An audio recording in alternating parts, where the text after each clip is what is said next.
Welcome to part 7 video of financial planning.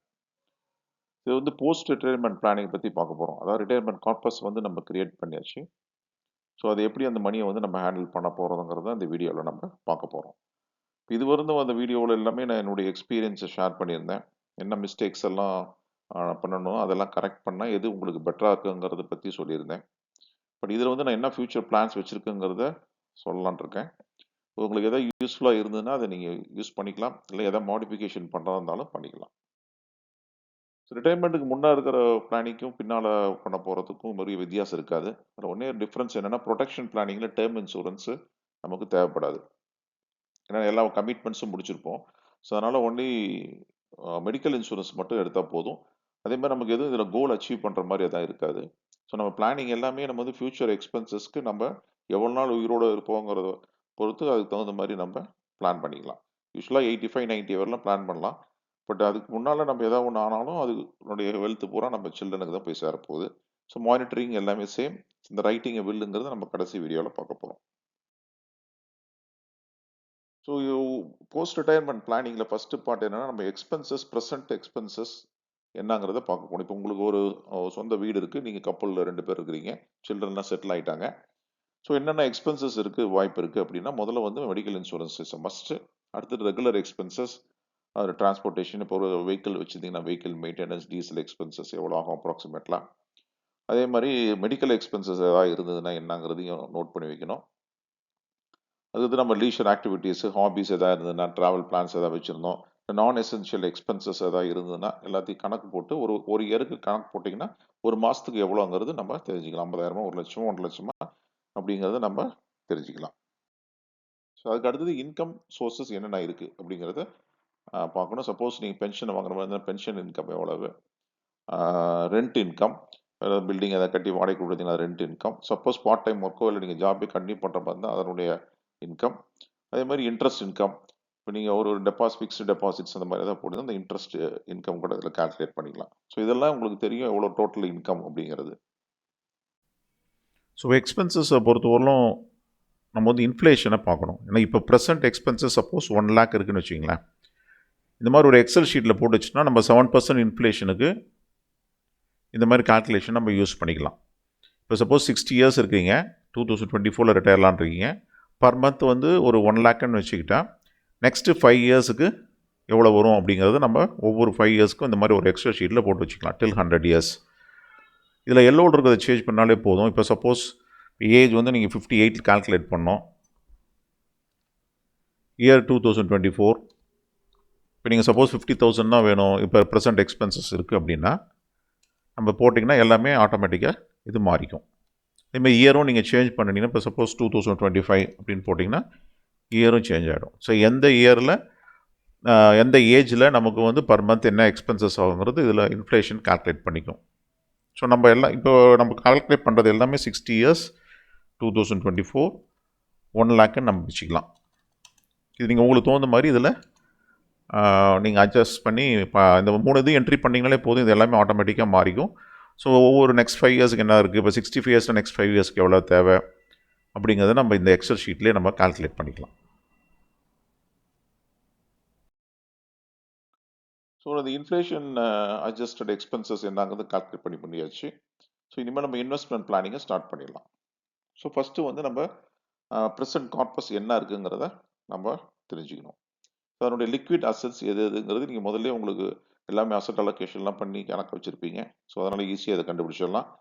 இதில் வந்து real எஸ்டேட்டை இப்போதைக்கு நம்ம விட்டுறலாம். அதில் அதே மாதிரி இப்போ எக்ஸ்பென்சஸ் என்ன தெரிஞ்சிருச்சு, இன்கமும் தெரிஞ்சிருச்சு. ஸோ எக்ஸ்பென்சஸ் மைனஸ் இன்கம் தான் உங்களுடைய மந்த்லி ரெக்குவயர்மெண்ட். இப்போ சப்போஸ் உங்களுக்கு இன்கம் அதிகமாக இருக்குதுன்னா நீங்கள் ரிட்டையர்மெண்ட் பிளானிங்கை இன்னும் போஸ்ட்போன் பண்ணிக்கலாம். ஸோ மந்த்லி எவ்வளோ ரெக்குவயர்மெண்ட்டுங்கிறது ஃபஸ்ட்டு ஃபிக்ஸ் பண்ணிக்கணும். ஸோ நம்ம இன்வெஸ்ட்மெண்ட் ப்ராடக்ட் செலக்ட் பண்ணுறதுக்கு முன்னாடி ரிட்டையர்ஸுக்கு என்னென்ன ஸ்பெஷலாக கவனிக்கணும் அப்படின்னா, முதல்ல சேஃப்டி தான் முக்கியம். ஸோ லோ ரிஸ்க் இன்வெஸ்ட்மெண்ட்டில் தான் நம்ம அதிகமான பணத்தை நம்ம இன்வெஸ்ட் பண்ணுற மாதிரி இருக்கும். ஏன்னா இந்த டைமில் தான் அதிகமாக வந்து எல்லோரும் கேட்பாங்க, பணம் கேட்பாங்க. இதில் போட்டால் அதில் அதிகம் கிடைக்கும், அதிக பர்சன்டேஜ் கிடைக்கும், எனக்கு கடன் கொடுங்க, நான் உங்களுக்கு வட்டி அதிகம் கொடுக்குறேன், எனக்கு பிஸ்னஸுக்கு தேவைப்படுது. ஈவன் உங்களுடைய சன்ஸ் அண்ட் டாட்டர்ஸ் இருந்தால் கூட அதை கொடுக்காமல் இருக்கிறது பெட்டர். ரிட்டையர்மெண்ட் ஃபண்டுக்கு உங்களுக்கு தேவைக்கு மேலே இருந்ததுன்னா கொடுக்கலாம். ஸோ இதில் சேஃப்டி தான் ஃபஸ்ட்டு. அடுத்து லிக்விடிட்டி. எப்பயுமே தேவைப்படும் போது நீங்கள் பணத்தை எடுக்கிற மாதிரி இருக்கணும். எனி எமர்ஜென்சி சுச்சுவேஷன் பணத்தை வெளியே எடுக்கிற மாதிரி இருக்கணும். இது மாதிரி ரெகுலரான ஒரு இன்கம் வர்ற சோர்ஸாக இருக்கணும். அதே மாதிரி டேக்ஸ் எஃபிஷியன்சியாகவும் இருக்கணும்.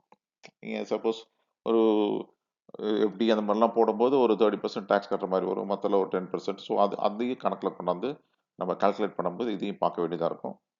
மற்ற இன்வெஸ்ட்மெண்ட்டுக்கு நம்ம டைவர்சிஃபிகேஷன் சொல்கிறோம். அதே மாதிரி தான் ரிட்டையர்மெண்ட்டுக்கு அப்புறமும் டைவர்சிஃபிகேஷன் கண்டிப்பாக தேவைப்படும். ஸோ நமக்கு என்னென்ன இன்வெஸ்ட்மெண்ட் ஆப்ஷன்ஸ் இருக்குன்னா, சேஃபர் இதில் public provident fund, senior citizen scheme, post office monthly income scheme, RBI floating rate bond, அதாவது நீங்கள் பாண்ட்ஸு. சப்போஸ் என்பிஎஸ்ல இருந்தீங்கன்னா ஒரு ஆனுவிட்டி ஸ்கீமில் ஆட்டோமேட்டிக்காக உள்ளே வந்துடுவீங்க. அடுத்தது பேங்க் எஃப்டிஸ்.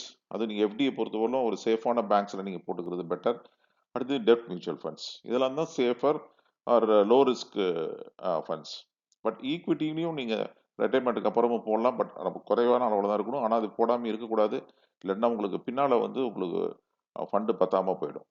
ஸோ இதில் என்னுடைய பிளான் என்னென்னா, public provident fund, senior citizen saving scheme, RBI floating rate bond ஒரு ஃபிக்ஸ்டு அமௌண்ட்டை போட்டுட்டு அதில் வர்ற இன்ட்ரெஸ்ட்டை நம்ம எடுத்துக்கலாம். அது போக தான் மீதி நமக்கு எக்ஸ்பென்சஸ். ஸோ கார்பஸும் பார்த்தீங்கன்னா இந்த கார்பஸ்லாம் எடுத்துட்டு அதுக்கப்புறம் நம்ம இருக்கிற கார்பஸை கால்குலேட் பண்ணிக்கணும் ஃபார் ஃபியூச்சர் பிளானிங்க்கு. மீதி இருக்கிற அமௌண்ட் தேவையானதுக்கு எப்படி பிளான் பண்ணிக்கலாங்கிறத நம்ம டிசைட் பண்ணிக்கலாம். நான் யூஸ்வலாக இந்த எஃப்டி வந்து அதிகமாக ப்ரிஃபர் பண்ணுறதுல குறைவாக போட்டுக்கலாம். பட் அதிகமாக போடாமல் இருக்கிறது பெட்டர். ஏன்னா அது சப்போஸ் உங்களோட டேக்ஸ் வந்து நீங்கள் ஒரு 10% ஆர் 15%ல இருந்தீங்கன்னா ஒன்றும் பெருசாக தெரியாது. பட் ஒரு 30%ல இருக்கும்போது நீங்கள் பணம் வெளியே எடுக்கிறீங்களோ இல்லையோ அந்த இன்ட்ரெஸ்ட்டுக்கான டேக்ஸை நீங்கள் கட்டி தான் ஆகணும். ஸோ அதனால் அந்த கம்பவுண்டிங்குங்கிற ஒரு கான்செப்ட் இதில் அந்த எஃப்டியில் இருக்காது. பட் இட்ஸ் ஒரு சேஃபரான ஒரு இன்வெஸ்ட்மெண்ட். ஸோ நான் ஃபஸ்ட்டு அலாட் பண்ணுறது எமர்ஜென்சி ஃபண்ட் ஃபார் 1 இயருக்கான தேவையானதை மினிமம் நம்ம எடுத்து தனியாக வச்சிடணும். அதே மாதிரி ஹெல்த் கேர். ஏன்னா அந்த வயது மூப்பு காரணமாக பல நோய்கள் வர்றதுக்கு வாய்ப்பு இருக்குது. ஸோ அதுக்கான என்ன ரெகுலரான செலவையும் அதுக்கு ஒரு எமர்ஜென்சிக்காக நம்ம வச்சுக்கணும். அதுக்கப்புறம் தான் நம்ம நெக்ஸ்ட் எக்ஸ்பென்சஸ் பிளான் பண்ணணும். ஸோ இப்போ வந்து நம்ம ஒரு உதாரணத்துக்கு எல்லா இன்கம் போக 1 லேக் வந்து நமக்கு ஒரு மாதத்துக்கு தேவைப்படுதுன்னு கணக்கு வச்சுக்கலாம். ரிட்டையர்மெண்ட் ஏஜ் வந்து 60 இயர்ஸ், லைஃப் எக்ஸ்பெக்டன்சி 90 இயர்ஸ் இருந்ததுன்னா ஒரு ஆவரேஜான போஸ்ட் டேக்ஸ் ரிட்டர்ன் வந்து ஒரு 7% வச்சுக்கலாம். ஸோ ஆவரேஜ் இன்ஃப்ளேஷன் அதே மாதிரி 7% வச்சுக்கிட்டிங்கன்னா, ஸோ உங்களுடைய கார்பஸ் வந்து 6 crore இருக்குது அப்படின்னா இட்ஸ் த பெஸ்ட் ஒன். நீங்கள் எது மாதிரி வேணாலும் இன்வெஸ்ட் பண்ணிக்கலாம். நம்ம முதல்ல ஒரு ஸ்ட்ராட்டஜி வச்சு 100 மைனஸ் ஏஜ்னு சொல்லி இந்த ஈக்விட்டிக்கு அந்த ஈக்விட்டி பர்சன்டேஜை இதில் இன்வெஸ்ட் பண்ணிங்கன்னா உங்களுக்கு பின்னால் எந்த ப்ராப்ளம் வராது. ஸோ இதில் ஆக்சுவலாக பார்த்தீங்கன்னா நீங்கள் உங்களுடைய சில்ட்ரனுக்கும் வெல்த்தை வந்து கொடுக்குற மாதிரி தான் இருக்கும். 4 crores ஒரு 1 லேக்குக்கு ஒரு 4 crores கார்பஸ் இருந்தால் நீங்கள் அதை ப்ரொபோர்ஷனேட்டாக மாற்றிக்கலாம். சப்போஸ் 50,000 தான் தேவைப்படுதுன்னா 2 crores வச்சுக்கலாம். ஸோ இப்போ 4 crores இருந்துன்னா அது ஒரு பெட்டர் தான். அதுவும் இந்த சேம் மெத்தடை ஃபாலோ பண்ணலாம். பட் ஆனால் என்னென்னா கொஞ்சம் கேர்ஃபுல்லாக இருக்கணும். ஈக்விட்டி எக்ஸ்போசரை குறைச்சிக்கிட்டு வயதாக கொஞ்சம் கொஞ்சமாக நீங்கள் வந்து ஈக்விட்டிக்கு பர்சன்டேஜை குறைச்சிக்கிட்டே வரணும். சப்போஸ் உங்களுக்கு வந்து இப்போ ஒரு 3 crores கீழே இருக்குது அப்படின்னா நீங்கள் ஈக்விட்டி எக்ஸ்போசர் கண்டிப்பாக குறைக்கணும். அதுக்கு வந்து இந்த பக்கெட் ஸ்ட்ராட்டஜி வந்து கண்டிப்பாக யூஸ்ஃபுல்லாக இருக்கும். ஸோ இது என்னுடைய பிளான் என்னென்னா இல்லை 4 பக்கெட்ஸ். ஃபஸ்ட்டு பக்கெட்டில் பார்த்தீங்கன்னா எமர்ஜென்சி, ரெண்டாவது வந்து ஷார்ட் டேர்ம், மீடியம் டேர்ம், நாலாவது வந்து லாங் டேர்ம் பக்கெட்டு. ஸோ இந்த எமர்ஜென்சி பக்கெட்டுங்கிறத வந்து ஒரு 1 to 2 lakhs பிரித்து எப்படியில் நீங்கள் போட்டு வச்சுக்கலாம். நான் அது குறைவாக தான் போடலான்னு பிளான் பண்ணியிருக்கேன். பிகாஸ் அது இந்த டேக்ஸ் இம்ப்ளிகேஷன்ஸ்னால. இந்த லிக்விட் ஃபண்ட்ஸு அல்லது இந்த ஆர்பிட்ரேஜ் ஃபண்ட்ஸும் அதுவும் ஓரளவுக்கு சேஃபானது தான். ஆல்மோஸ்ட் ஈக்குவல் டு லிக்விட் ஃபண்டினுடைய ரிட்டர்ன்ஸ் தான் கிடைக்கும். பட் ஆனால் டேக்ஸ் வந்து பார்த்தீங்கன்னா only 10% for the capital gain. So அதனால் அதையும் நம்ம யூஸ் பண்ணிக்கலாம். அடுத்து ஷார்ட் டேர்ம் பக்கெட்டுங்கிறது 0 to 7 years. ஸோ அதில் வந்து ஸ்வீப் அக்கௌண்ட் எப்படியில் ஒரு 2 lakhs 5 lakhs போட்டு தேவையானப்போ அதை ஸ்வீப் பண்ணி எடுத்துக்கலாம். அல்லது arbitrage funds, low duration debt funds அல்லது பாண்ட்ஸ்லாம் இன்வெஸ்ட் பண்ணிட்டோன்னா நீங்கள் ரெகுலராக அதுலேருந்து வித்ட்ரா பண்ணிக்கலாம். அந்தந்த வருஷம் என்ன செலவாகுதோ அந்தந்த பணத்தை நீங்கள் வித்ட்ரா பண்ணிக்கிட்டே வரலாம். அடுத்து மீடியம் டேர்ம் பக்கெட்டுங்கிறது தான் சேஃப்டியானது. அது 7 to 10 இயர்ஸ்க்கு அப்புறம் தேவைப்படுற பணத்தை இதில் போடலாம். ரொம்ப ரிஸ்க் குறைபாடு எடுக்கணும்னா எஃப்டி அல்லது கில்ட் பாண்ட்ஸ் எல்லாம் போட்டு வைக்கலாம். இல்லை ஓரளவுக்கு ரிஸ்க் எடுப்பேன் அப்படின்னா என்னுடைய பிளான் வந்து equity savings fund and balanced advantage funds. So இது ஒரு ஹைபிரிட் ஃபண்ட். இது கொஞ்சம் சேஃபானது. ஸோ அதனால் இது வந்து மீடியம் டேர்ம் பக்கெட்டில் நான் வச்சுருக்கிறேன் அதில். அடுத்து லாங் டேர்ம் பக்கெட்ஸுங்கிறது ஆஃப்டர் 10 இயர்ஸ்க்கு அப்புறம் உங்களுக்கு என்ன தேவைப்படுதோ அதை வந்து நீ கண்டிப்பாக ஈக்விட்டியில் போடலாம். ஸோ அதுலேயே சேஃபானது index fund, large cap fund, aggressive hybrid fund. இந்த ஸ்மால் கேப்பையும் மிட் கேப்பையும் அவாய்ட் பண்ணிக்கிறது பெட்டர். ஸோ இது என்னென்ன பெனிஃபிட்ஸ் இருக்குன்னு பார்த்தீங்கன்னா, இது வந்து பெட்டர் ரிஸ்க் மேனேஜ்மெண்ட். ஏன்னா நீங்க உங்களுக்கு தெரியும் ஒரு 7 இயர்ஸ்க்கு தேவையான பணம் உங்களுக்கு கண்டிப்பா இருக்குது. அதனுடைய கேப்பிட்டல் எரோஷன் வந்து உங்களுக்கு இருக்காதுங்கிறது தெரியும்.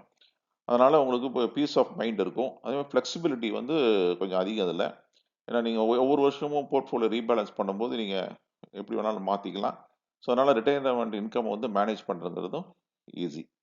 அதே மாரி நீங்க இந்த ரியல் எஸ்டேட் சப்போஸ் இருந்ததுன்னா கூட, நீங்க ஒரு லாங் டெர்ம் பக்கெட் மாரி கணக்கு வச்சுக்கிட்டு, சப்போஸ் ஒரு அந்த 10 இயர்ஸ்க்கு மேல அதாவது இது தேவைப்பட்டதுன்னா, நீங்க அத சேல் பண்ணி அத கூட நம்ம அதுக்காக யூஸ் பண்ணிக்கலாம். பட் என்னன்னா, அது வந்து நமக்கு எப்ப தேவையோ அட்லீஸ்ட் ஒரு 2 இயர்ஸ் ஆர் 3 இயர்ஸ்க்கு முன்னாலயே பிளான் பண்ண வேண்டியதா இருக்கும். ஆனா அது எப்ப அது மறுபடியும் சேல் பண்ண முடியுங்கிறது தெரியாது நமக்கு. ஸோ அந்த மாரி பிளான் பண்ணீங்கன்னா, அந்த ரியல் எஸ்டேட் இதையும் நீங்க லாங் டெர்ம் பக்கெட்ல வச்சுக்கலாம். ஸோ இது வந்து ஒவ்வொரு பக்கெட்ல இருந்தும் மாத்துறது எப்படி? இப்ப சப்போஸ் ஒரு 2ண்ட் பக்கெட்ல இருந்து நம்ம பணம் ரெகுலரா எடுத்துட்டு இருக்கோம். ஸோ அது காலியாக காலியாக நீங்க 3ர்ட் பக்கெட்ல இருந்து 2ண்டுக்கு மாத்தணும் அல்லது 4த்ல இருந்து 3ர்டுக்கு மாத்துற மாரி இருக்கும். இப்ப சப்போஸ் ஈக்விட்டி பெர்ஃபார்மன்ஸ் ஹையா இருந்ததுன்னா, நீங்க அந்த சமயத்துல மாத்திக்கலாம். எப்படி மாத்தலாங்கிறது சிஸ்டமேட்டிக் வித்ட்ராயல் பிளான்ங்கிறது தான் பெஸ்ட். ஏன்னா நம்ம இன்வெஸ்ட் பண்ணும்போது பார்த்தீங்கன்னா, எஸ்ஐபின்னு சொல்லுவோம். Systematic investment planning. ஸோ அத ஒவ்வொரு மாசமும் குறிப்பிட்ட பணத்த போடுவோம். அதுல வந்து இதே மாரி ஒவ்வொரு மாசமும் குறிப்பிட்ட பணத்த வெளிய எடுக்கிறது தான் சிஸ்டமேட்டிக் வித்ட்ராயல். ஸோ அது வந்து ஒரு ஸ்டெடியான ஒரு இன்கம் வந்து உங்களுக்கு குடுத்துக்கிட்டே இருக்கும். அதுல எப்படின்னா ஒரு ஒரு மியூச்சுவல் ஃபண்டுல அ இன்வெஸ்ட் பண்ணியிருப்போம். அதிலிருந்து நீங்க ஒரு ஃபிக்ஸ் பண்ணி வச்சிடலாம். மந்த்லியோ, குவார்ட்டர்லியோ எவ்வளோ பணம் அப்படிங்கிறத ஃபிக்ஸ் பண்ணி நீங்க அதில சொல்லி மியூச்சுவல் ஃபண்ட்ல போய் ரெஜிஸ்டர் பண்ணிட்டோம் அப்படின்னா, எவ்ரி மந்த் அந்த பணம் நம்ம அக்கவுண்ட்ல வந்துகிட்டே இருக்கும். அதுக்கு தகுந்த மாரி யூனிட்ஸும் அதிலிருந்து கழிஞ்சுக்கிட்டே இருக்கும். ஸோ மீதி இருக்கிற பணம் அதில வந்து உங்களுக்கு இன்வெஸ்ட் ஆயிட்டு இருக்கும். பட் எஸ்டபிள்யூபிக்கு யூசுவலா நான் வந்து டெட் ஃபண்ட்ஸ் தான் பிரிஃபர் பண்ண சொல்லுவேன். பட் ஈக்விட்டி பண்ணலாங்கிறாங்க. But it's a bit risky. ஏன்னா இது ஒரு ரொம்ப நாள் உங்களுக்கு ஒரு மார்க்கெட் வந்து கம்மியாவே இருந்தது அப்படின்னா, உங்களுக்கு பணம் கேபிட்டல் வந்து எரோஷன் இருக்கும். அதில பின்னால பார்த்தீங்கன்னா, உங்களுக்கு பணம் பத்தாம கூட போறதுக்கான வாய்ப்பு அதிகம். ஸோ என்ன டைப்ஸ் இருக்குன்னா, ஃபிக்ஸ்ட் வித்ட்ரா ஃபிக்ஸ்டா ஒரு அமௌண்ட் ஃபிக்ஸ் பண்ணி வச்சுட்டு வித்ட்ரா பண்ணலாம். அல்லது உங்களுக்கு அப்ரிசியேஷன் வித்ட்ரா எல்லாம் என்ன ப்ராஃபிட் வருதோ அத மட்டும் ரிட்டர்ன்ஸ் வருதோ அத மட்டும் வித்ட்ரா பண்ற மாரி ஃபிக்ஸ் பண்ணலாம். அதே மாரி ஒவ்வொரு இயரும் ஒரு குறிப்பிட்ட பெர்சன்டேஜ் இன்கிரீஸ் ஆகுற மாரியும் பண்ணிக்கலாம். பட் இதில முக்கியமானது நம்ம என்ன பார்க்கணும் அப்படின்னா, அந்த பணம் வந்து ரிட்டர்ன்ஸ் எவ்வளோ இருக்கோ, அந்த ரிட்டர்ன்ஸோட கம்மியா எடுத்துக்கிட்டா, நம்ம ரொம்ப நாளைக்கு அந்த ஃபண்ட் வந்து உங்களுக்கு தாங்கும். இது என்னென்ன மிஸ்டேக்ஸ் அவாய்ட் பண்ணணும்னா, அதிகமா எடுக்காம பார்த்துக்கணும். அடுத்தது வந்து அதனுடைய ஃபண்டினுடைய பெர்ஃபார்மன்ஸ் ரெகுலரா பார்த்துக்கிட்டே இருக்கணும். டாக்ஸ் இம்ப்ளிகேஷன்ஸ் என்ன அப்படிங்கிறதையும் நம்ம அப்பப்ப மானிட்டர் பண்ணிக்கிட்டே இருக்கணும். பட் அந்த 0 டூ 7 இயர்ஸ்ல டெட் ஃபண்ட்ஸ்ங்கிறது ஒரு எஸ்டபிள்யூபில ஒரு பெரிய ப்ராப்ளம் இருக்காது. ஏன்னா உங்களுக்கு எவ்வளோ தேவைப்படுதுங்கிறதையும் உங்களுக்கு தெரியும். அது கொஞ்சம் முன்ன பின்ன இருக்கும். எக்ஸாக்ட்டா நம்ம கால்குலேட் பண்ணும்போது 7% இன்ஃப்ளேஷன் வச்சீங்கன்னா ஓரளவுக்கு கரெக்ட்டா இருக்கும். அ அதுக்கு மேல வந்துன்னா நம்ம எமர்ஜென்சி ஃபண்ட நம்ம யூஸ் பண்ணிக்க போறோம்.